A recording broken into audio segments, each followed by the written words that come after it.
Hello guys, welcome back to the channel and welcome back to elite wrestling. तो guys finally इस week का AEW company का Rampage show हो चुका है खत्म और आज इस वीडियो के अंदर हम उसी के बारे में बात करने वाले हैं। और गाइस आज इस वीडियो के अंदर हम जानने वाले हैं कि इस वीक के रैम्पेज शो पर क्या हुआ और हमें इस वीक के रैम्पेज शो पर कौन कौन सी चीजें देखने को मिली है, क्योंकि गाइस सच में इस वीक के रैम्पेज शो पर कुछ बहुत ही बड़ी और बहुत ही बुरी चीज हुई है। इसीलिए इस वीक के रैम्पेज शो पर क्या हुआ ये सब बातें जानने के लिए ये वीडियो एकदम आखिर तक देखना। और ऐसे ही एडब्ल्यू कंपनी से रिलेटेड हर एक न्यूज, रूमर और अपडेट और एडब्ल्यू कंपनी के हर एक शो का रिव्यू पाने के लिए हमारे चैनल को सब्सक्राइब करना मत भूलना। पर गाइस अब ज्यादा देर न लगाते हुए चलिए वीडियो शुरू करते हैं और जानते हैं कि इस वीक के रैम्पेज शो पर क्या हुआ और हमें इस वीक के रैम्पेज शो पर कौन कौन सी चीजें देखने को मिली है। तो गाइज इस वीक के रैम्पेज शो की शुरुआत एडब्ल्यू कंपनी के मेंस डिवीजन से एक 6-मैन टैग टीम मैच से हुई, जहां पर हमें house of black, the dark order के नंबर 10 इविल उनो और फ्लेगो डेल सोल को फेस करते हुए दिखाई दिए। और अगर यहाँ पर हम बात करें इस मैच की तो गाइज सरप्राइजिंगली इस मैच की शुरुआत में यहाँ पर डार्क ऑर्डर के दोनों ही मेंबर्स और फ्लेगो डेल सोल मिलकर अकेले मैलिका ब्लैक के ऊपर अटैक कर रहे थे। और इस मैच की शुरुआत में मैलिका ब्लैक ने अकेले ने इस मैच के अंदर काफी मार खाया,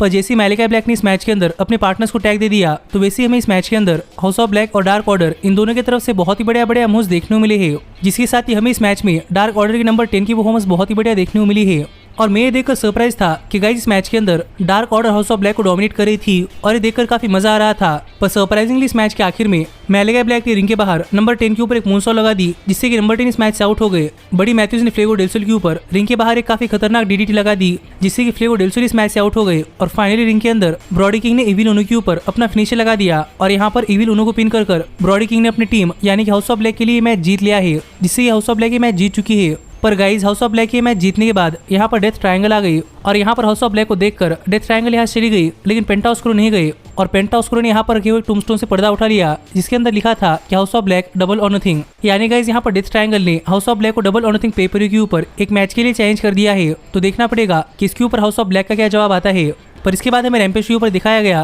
कि कैसे डार्क एलिवेशन शो के ऊपर द क्लेम के एंथनी बोवेस इंजर्ड हो चुके हैं। और इसी के ऊपर बात करते हुए लेक्सी ने यहाँ पर बिली गन से पूछा कि बिली गन यहाँ पर क्या करने वाले हैं। और फिर एक बार यहाँ पर बिली गन अपने बेटों का जवाब देने के बजाय यहाँ पर मैक्स कैस्टर को जवाब देते हुए कह रहे थे कि फैक्शन के अंदर ये सब चीजें होती रहती है, पर उन्हें आगे कंटिन्यू करना पड़ेगा। जिससे हम समझ सकते हैं कि फिर एक बार यहाँ पर बिली गन अपने बेटों को इग्नोर कर अपने नए टैग टीम पार्टनर यानी द क्लेम की तरफ जा रहे हैं। तो देखना पड़ेगा कि इसका गन क्लब के ऊपर क्या असर होता है। लेकिन इसके बाद हमने देखा कि रैम्पेज शो के ऊपर बैकस्टेज में टोनी शिवानी एफटीआर का इंटरव्यू ले रहे थे और यहाँ पर टोनी शिवानी ने एफटीआर से पूछा कि रोपंगी वाइज ने एफटीआर को रिंग ऑफ ऑनर कंपनी की वर्ल्ड टैग टीम चैंपियनशिप्स के लिए चैलेंज कर दिया है, तो इसके ऊपर एफटीआर का क्या कहना है। और यहीं पर बात करते हुए एफटीआर ने कहा कि रोपंगी वाइज कह रही है कि रोपंगी वाइज को सभी टैग टीम चैंपियनशिप्स चाहिए, रिंग ऑफ ऑनर कंपनी की tag team championships, new Japan pro wrestling की टैग टीम चैंपियनशिप्स और एडब्ल्यू कंपनी की टैग टीम चैंपियनशिप्स। पर एफटीआर अपने इस रास्ते के ऊपर चल चुकी है और एफटीआर अपनी कोई भी चैंपियनशिप नहीं गंवाने वाली, इसीलिए एफटीआर ने यहाँ पर रोपंगी वाइज का चैलेंज एक्सेप्ट कर लिया है। इसलिए अब देखना पड़ेगा कि आगे चलकर रोपंगी वाइज और एफटीआर इनके बीच में ये मैच कब होता है और ये मैच कितना बढ़िया मैच होता है।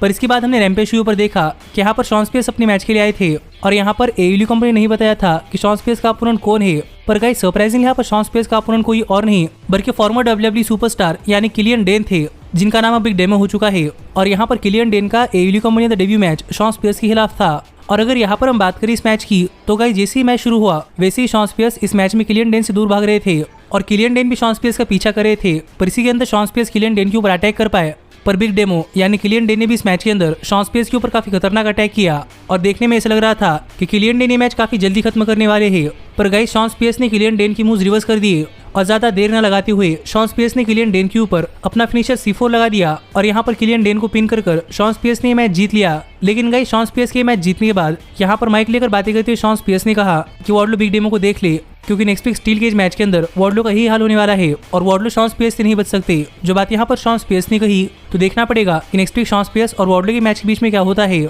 लेकिन इसके बाद हमने रैम्पेज शो पर देखा कि एक बैकस्टेज सेगमेंट के अंदर बात करते हुए एडम कोल काइल ओराइली से कह रहे थे कि काइल ओराइली ने इस वीक डायनामाइट शो के ऊपर स्टिंग के ऊपर अटैक कर काफी अच्छा किया, क्योंकि अब स्टिंग उनके रास्ते काटा नहीं बनने वाले। पर जहां तक बात है समोआ जो की, तो यहाँ पर एडम कोल चाहते हैं कि काइल ओराइली समोआ जो को हरा दे, जिससे कि हमें ओवेन हार्ट कप टूर्नामेंट के फाइनल्स के अंदर एडम कोल और काइल ओराइली इनका एक बहुत ही बड़ा मैच देखने को मिले। जो बात यहाँ पर एडम कोल ने कही, लेकिन यहीं पर बात करते यंग बक्स ने कहा कि यंग बक्स ने सुना है कि हार्डिस के पास करने के लिए कुछ नहीं है, इसीलिए यंग बक्स ने हार्डिस को एक मैच के लिए चैलेंज कर दिया है। जो देखा जाए तो मेरा एडब्ल्यू कंपनी अंदर एक ड्रीम मैच है जो कि यंग बक्स वर्सेस हार्डिस। तो देखना पड़ेगा कि मैच कब होता है और ये मैच कितना बढ़िया मैच होता है। पर इसके बाद हमने रैम्पेज शो पर देखा कि ओवेन हार्ट कप टूर्नामेंट के क्वार्टर फाइनल्स मैच के अंदर रेड वेलवेट क्रिस स्टैटलैंडर को फेस कर रही थी। और अगर यहाँ पर हम बात करें इस मैच की तो गाइज ये मैच फॉरवर्ड बेस्ट फ्रेंड्स के बीच में था, इसलिए ये मैच देखने के लिए काफी मजा आने वाला था, क्योंकि यहाँ पर देखना था कि क्या ये दोनों फ्रेंड्स की तरह लड़ते हैं या फिर एनिमीज की तरह। और गाइज यहाँ पर इस मैच की शुरुआत में ही क्लियर हो चुका था कि ये यहाँ पर एक एनिमीज की तरह लड़ने वाली है, क्योंकि इस मैच की शुरुआत से ही रेड वेलवेट ने क्रिस स्टैटलैंडर के ऊपर काफी तगड़ा अटैक करना स्टार्ट कर दिया।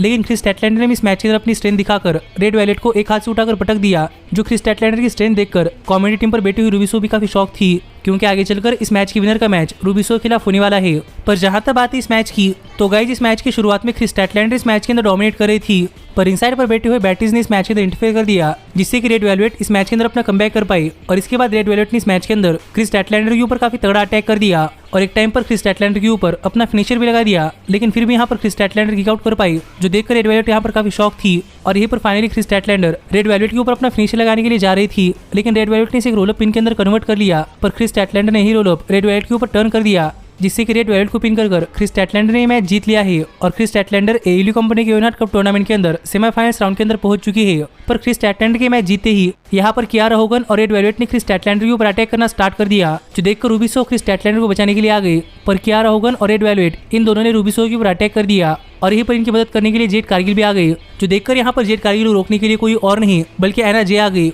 और इनके अंदर जाते जाते एना जे ने मास स्टर्लिंग के क्रंचेस उठा लिए, जो देखकर बैटीज यानी कि जेट कारगिल, कियारा होगन और रेड वेलवेट यहाँ से भाग गई। तो अब देखना पड़ेगा कि आगे चलकर इनके बीच में क्या होता है। पर इसके बाद हमें रैम्पेज के ऊपर एक काफी फनी चीज देखने को मिली, जहां पर हमें दिखाया गया कि कैसे टोनी नीस और मास स्टर्लिंग और डैनाउसन और हुक अपने टैग टीम मैच के लिए तैयारी कर रहे हैं। और यहाँ पर हम देख सकते थे कि टोनी नीस मास स्टर्लिंग को वर्कआउट करने के लिए एंकरेज कर रहे थे, पर दूसरी तरफ डैनाउसन हुक को वर्कआउट करते हुए देख रहे थे, जो देखा जाए तो एक काफी फ्री सेगमेंट था। लेकिन इसके बाद हमें रैम्पेज के ऊपर देखा कि रिंग के अंदर मैन ऑफ द ईयर यानी कि स्कॉर्पियो स्काई और इथन पेज आ गए, और यहाँ पर आकर बातें करते स्कॉर्पियो स्काई और इथन पेज कह रहे थे कि अब काफी ज्यादा बुलशिट हो चुकी है और अब स्कॉर्पियो स्काई अपनी टीएनटी चैंपियनशिप वापस चाहते हैं और स्कॉर्पियो स्काई अपनी टीएनटी चैंपियनशिप वापस लेने के लिए कुछ भी कर सकते हैं, जो बात यहाँ पर स्कॉर्पियो स्काई कर ही रहे थे। पर तभी हमने देखा कि टाइटन रॉ स्किन के ऊपर सैमी गेवेरा और टैकोंटी आ गई, और यहाँ पर बातें करते सैमी गेवेरा और टैकोंटी ने कहा कि क्या स्कॉर्पियो स्काई सैमी गेवेरा को टीएनटी चैंपियनशिप के लिए एक मैच देने वाले है या नहीं, जिस पर डैन लैम्बर्ट ने कहा कि क्या सैमी गेवेरा को एक बार बताई हुई चीज समझ नहीं आती, वो सैमी गेवेरा को चैंपियनशिप के लिए रीमैच नहीं देने वाले, जो बात यहाँ पर डैन लैम्बर्ट ने कही। और जैसे ही सैमी गेवेरा ने सुना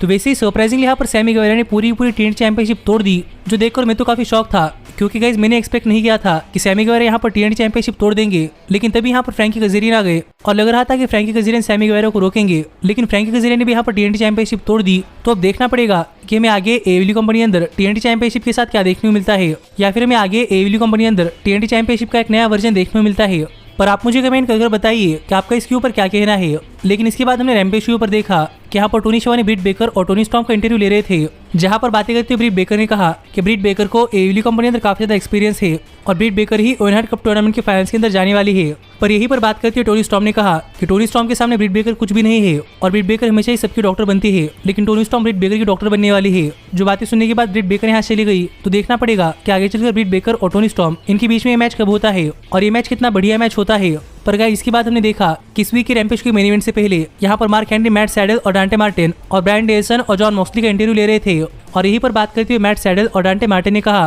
कि मैट सैडल इस वीक के मैच के बाद ये प्रूव करना चाहते हैं कि मैट सैडल, ब्रायन डेविसन और जॉन मॉक्सली इनसे काफी अच्छे टीचर है। पर यहीं पर बात करते हुए ब्रायन डेविसन और जॉन मॉक्सली ने कहा कि ब्रायन डेविसन और जॉन मॉक्सली भी काफी अच्छे टीचर है, लेकिन इनकी सिखाने की तकनीक थोड़ी सी अलग है, जो क्या है ये मैट सैडल और डांटे मार्टिन को पता चल जाएगा, जो बात यहाँ पर जॉन मॉक्सली और ब्रायन डेविसन ने कही। लेकिन इसके बाद हमने रैम्पेज के ऊपर देखा कि टोनी शिवानी बैकस्टेज में जेट कारगिल का इंटरव्यू ले रहे थे, लेकिन जेट कारगिल ने यहाँ पर टोनी शिवानी को जाने के लिए कह दिया। और यहीं पर बातें करते हुए जेट कारगिल ने कहा कि अगर एनआरजे जेट कारगिल के खिलाफ जाने वाली है तो वो एक ब्रॉल के अंदर नहीं बल्कि एक मैच के अंदर होना चाहिए, इसलिए यहाँ पर जेट कारगिल ने एनआरजे को एक मैच के लिए चेंज कर दिया है। तो देखना पड़ेगा कि ये मैच कब होता है और ये मैच कितना बढ़िया मैच होता है। पर फाइनली इसके बाद इस वीक के रैम्पेज का मेन इवेंट स्टार्ट हुआ, जहां पर मैं ब्रायन डेविसन और जॉन मॉक्सली ये मैच शुरू होने से पहले डांटे मार्टिन और मैट सैडल के ऊपर अटैक करते हुए दिखाई दिए, जिसके बाद ये मैच ऑफिशियली स्टार्ट हुआ। और इस मैच की शुरुआत में ही ब्रायन डेविसन और जॉन मॉक्सली इन दोनों ने डांटे मार्टिन और मैट सैडल के ऊपर अटैक किया था, इसलिए इस मैच की शुरुआत में ब्रायन डेविसन और जॉन मॉक्सली पास एडवांटेज था। लेकिन जैसे इस मैच के अंदर मैट सैडल को टैग मिला, वैसे ही मैट सैडल की टीम ने इस मैच के अंदर अपना कमबैक कर लिया और मैट सैडल इस मैच के अंदर काफी तगड़े मूव्स लगा रहे थे,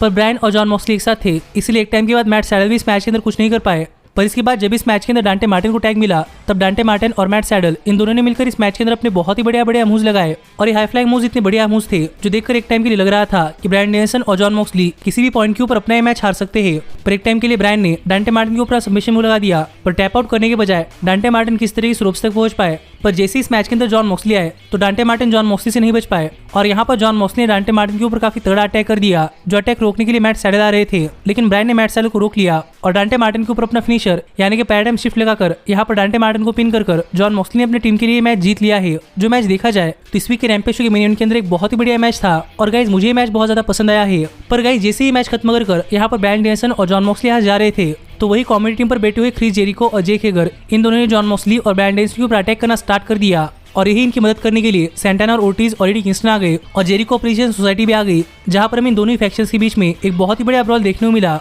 और ऐसे इस वीक का रैम्पेज शो ऑफे चला गया। जो शो देखा जाए तो एक बहुत ही बढ़िया शो था। पर गाइज इस ऑफे जाने के बाद कुछ बहुत ही बड़ी चीज हुई है, क्योंकि गाइज जैसे ही शो ऑफे गया वैसे ही AEW कंपनी ने अपने सोशल मीडिया हैंडल्स के ऊपर एक वीडियो शेयर की है, जिस वीडियो के अंदर हम देख सकते हैं कि शो ऑफे जाने के बाद यहाँ पर इस ब्रॉल के अंदर ब्रायन डेनियल्सन का पैर रैम्प पे और रिंग इन दोनों के बीच में फंस चुका था। और यहाँ पर हम देख सकते थे कि ब्रायन की हालत काफी बुरी है और देखने में ऐसा लग रहा था कि मानो कि ब्रायन का पैर यहाँ पर टूट चुका है। और यहाँ पर AEW कंपनी का पूरा स्टाफ आकर ब्रायन को यहाँ से निकालने के लिए ट्राई कर रहा था। और यहाँ पर ब्रायन इतने दर्द के अंदर थे कि यहाँ पर ब्रायन को देखकर ऐसा लग रहा था कि मानो कि ब्रायन रो रहे हैं। और ब्रायन यहाँ पर काफी देर तक फंसे रहे, जहाँ पर AEW कंपनी की मैनेजमेंट ब्रायन को निकालने का ट्राई कर रही थी, पर ये काफी आसान चीज नहीं थी। लेकिन फाइनली AEW कंपनी के स्टाफ ने मिलकर पूरी की पूरी रिंग को खिसका दिया, जिससे कि ब्रायन का पैर यहाँ पर निकल पाया। और इसके बाद ब्रायन यहाँ से लंगड़ाते हुए चले गए। जो सेगमेंट देखा जाए तो काफी वियर्ड सेगमेंट था, क्योंकि गाइस पता नहीं कि रियल लाइफ में हुआ है या फिर एक वर्क है। और ये सेगमेंट डायनामाइट शो ऑफे जाने के बाद हुआ है, इसलिए यहाँ पर लग रहा है कि सेगमेंट एकदम रियल है। पर गाइज अगर ये सेगमेंट एकदम रियल होता तो मुझे नहीं लगता कि AEW कंपनी सेगमेंट अपने सोशल मीडिया हैंडल्स के ऊपर शेयर करती।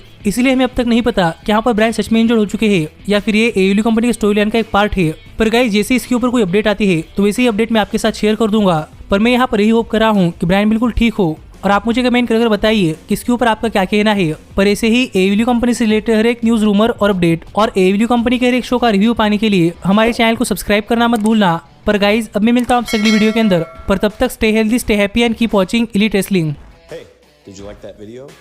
Click the screen for more.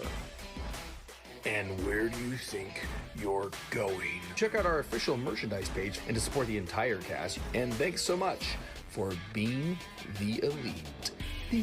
elite, the elite. What, Nick, you're not going to sing it all with me this time?